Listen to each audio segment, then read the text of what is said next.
महाराष्ट्रात 288 विधानसभेच्या जागेसाठी मोठ प्रचाराची रणधुमारी सुरू झाली असून प्रचाराचा धुराळा उडताना दिसून येत आहे. प्रत्येक पक्षाचे नेते, नातेवाईक असे प्रचाराच्या रणांगणात उतरले आहेत आणि हिंगोली विधानसभेमध्ये सप्तरंगी निवडणुकीची चुरशीची लढत होत आहे. परंतु आज हिंगोली विधानसभेमध्ये प्रचाराच्या अंतिम टप्प्यात पोहोचले असून आज माझ्यासोबत हिंगोली विधानसभा क्षेत्रातील गोरेगाव या राजकीय राजधानीत अपक्ष उमेदवार म्हणून राहिलेले डॉक्टर शिंदे, रमेश शिंदे हे माझ्यासोबत आहेत. आपण जाणून घेऊ की बाबा प्रचाराची म्हणजे कशी तुमची रणनीती आहे, काय अजेंडा घेऊन आले आहेत. या ठिकाणी महाराष्ट्रात 288 उमेदवार आहेत. पण मला वाटतं माझा हा आगळा प्रचार आहे. खरी निवडणूक पूर्ण जनतेने हातात घेतलेली आणि या ठिकाणी पहिला जनता माझ्या प्रचार उरले. या ठिकाणी प्रत्येक माणूस बोलतो मी स्वतःच आमदार आहे असं म्हणून या ठिकाणी प्रचार करत आहे. पण पहिला असेल मला वाटतं हा इतिहासात त्याची गणना होईल.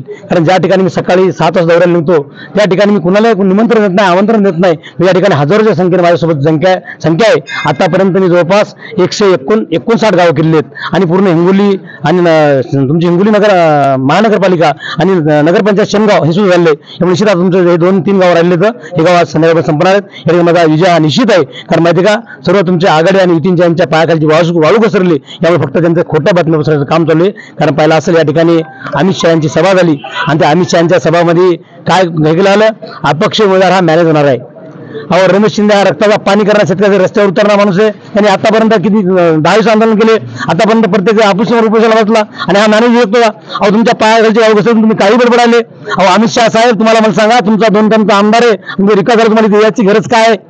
या निश्चितच यांना फक्त खोटं बोलण्याची सवय लागली आहे आणि खोटं बोलून रडण्याची सवय लागली. ही बेमान जनता पार्टी या एखाद्या कमळाचं फुल असेल या ठिकाणच्या शेतकऱ्याच्या राऊंड फरवणार आहेत आणि तुम्हाला सांगतो पूर्ण नेस्तनाबूत करणार आहेत. त्यामुळे निश्चित माझा विजय निश्चित आहे.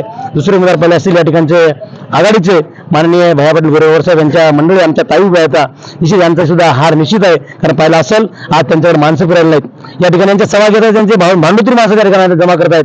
त्यामुळे विजय निश्चित आहे. कारण पहिला निष्क्रिय पूर्ण आज माझ्या स्पर्धेचे 4-5 उमेदवार असतील पूर्ण निष्क्रिय यांचं एकाच काम नाहीये. कारण पाहिला असेल आतापर्यंत शेतकरी आंदोलन असेल, मराठा समाज आंदोलन असेल किंवा या ठिकाणी ओला दुष्काळ असेल किंवा नदी या ठिकाणी पाहिला असेल मागल्या 5-5 वर्षात पहिल्या वर्षात तुमची काय नदी या ठिकाणी रुद्ररूप धारण केलं होतं. या नदीवर एकही गेला नाही. आज पाहिलं तुम्ही सुद्धा सोबत होते, तरी मी 5 दिवस त्या नदीच्या काढून फिरलो, शेतकऱ्याच्या पिकात गेलो. पण या ठिकाणी ज्या स्पर्धेत उमेदवार एकही फिरलेला नाही. त्यामुळे या ठिकाणी जनता यांना हात दाखवणार आहे आणि माझी निवडणुकी जनतेने आता घेतली. विजय हा माझा निश्चित आहे.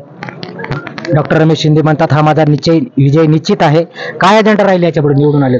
याच्यापुढे माझा पहिला अजेंडा राहील. माझं पहिलं या ठिकाणी सांगतो, मराठा समाजाला आरक्षण, सर्व कुठलाही समाज असो, ज्या समाजाचं आरक्षण आहे तो समाज माझ्याकडे आला त्याचं आरक्षण या ठिकाणी पूर्ण सभा करून त्या ठिकाणी बंद पाडण्याचं काम करीन, आरक्षण मिळण्याचं काम करीन. दुसरा विषय असा माझ्या शेतकऱ्यांना या ठिकाणी मुबलक प्रमाणात दिवसा लाईट देण्याचं काम करीन. कुठली जीर्ण राहणार नाही, डेपो कुठला राहणार नाही, तात्काळ पूर्ण विजेचे काम होतील.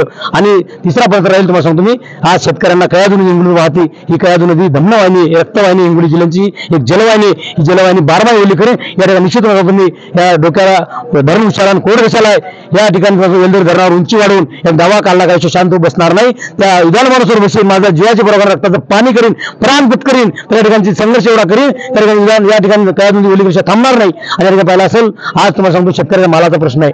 आज शेतकरी रोजचा 1000 मरण जो जगत आहे. त्यामुळे शेतकऱ्यांच्या प्रश्नावर जो काही विषय असेल त्या ठिकाणी विधानभवनात प्रश्न मांडण्याशिवाय राहणार नाही. कारण पाहिलं असेल माझी निवडणूक ज्या जनतेने हातात घेतली आणि माझा पूर्ण राहिलेलं माझं पूर्ण आयुष्य मी या जनतेसाठी देईन. हा माझा पूर्ण अजेंडा राहणार आहे.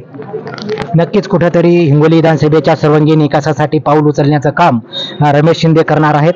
आणि विधानसभेमध्ये सर्वसामान्याचा, मराठ्याचं आरक्षण असो, शेतकऱ्याच्या मालाला भाव असो किंवा कयाधू नदीवरील बंधारे असो किंवा डावा कालवा असो, हे सर्व प्रश्न मी विधानसभेत मांडल्याशिवाय राहणार नाहीत असा ठाम निश्चय त्यांनी केला आहे.